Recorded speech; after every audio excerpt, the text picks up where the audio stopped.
Have you ever been pulled in two directions? There's an urgent crisis and an unexpected interruption at the exact same time.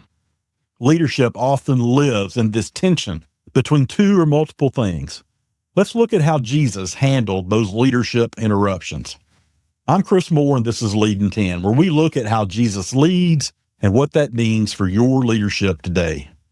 In Mark chapter 5, Jairus, a respected synagogue leader, falls down at Jesus' feet. His daughter, she's dying. Time is running out. He begs Jesus to come. Jesus agrees, and they begin the journey. The urgency is real. A child is dying. But along the way, a woman with a chronic illness reaches out and touches the hem of his garment. Jesus stops. He turns. He talks to her, and he heals her. While all that's happening, someone from Jairus' house shows up and says, "Your daughter is dead. Don't trouble the master anymore." Can you imagine Jairus in that moment? Relief is replaced by heartbreak. His hope in Jesus is interrupted by this grief of hearing that his daughter is dead. But Jesus, he isn't shaken. He looks Jairus in the eye and says, "Be not afraid, only believe." They keep going. Jesus enters the house, takes the little girl by the hand and says, "Little girl, I say unto thee, arise." And she gets up, alive, whole. She is restored.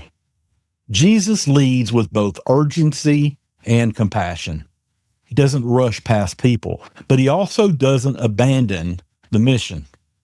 As leaders, we feel that same pressure. There's a deadline that's looming, a crisis hits, and then we're interrupted. Someone needs us. A team member may be hurting. A customer calls. A family member breaks down. Do we brush past them in the name of getting things done, or do we stop, connect, and then keep going? Jesus shows us that it's not an either or, it's a both and. He doesn't lose sight of Jairus' need, but he doesn't miss the woman's need either. He stays present through both, and because of that, both experience healing. Picture a leader who's trying to save a failing project. The pressure is intense. The timelines, it's tight. In the middle of it, a junior team member asks for 5 minutes to talk. The easy choice is to wave them off. Not now, got too much going on, maybe make an appointment for next week. But the wise leader, they pause, they listen, and discover that the team member is facing a personal crisis that's been affecting both their performance and their morale. That conversation shifts not only the individual's experience, but the trajectory of the project. Jesus wasn't thrown off by delay. He was confident in God's timing. That's leadership maturity. He understood what power he had in that moment and also what he really needed to do. Most of us are trained to associate value with speed. We move fast, we respond fast, we solve fast, we make those decisions. But sometimes the most powerful leadership moment is when you pause.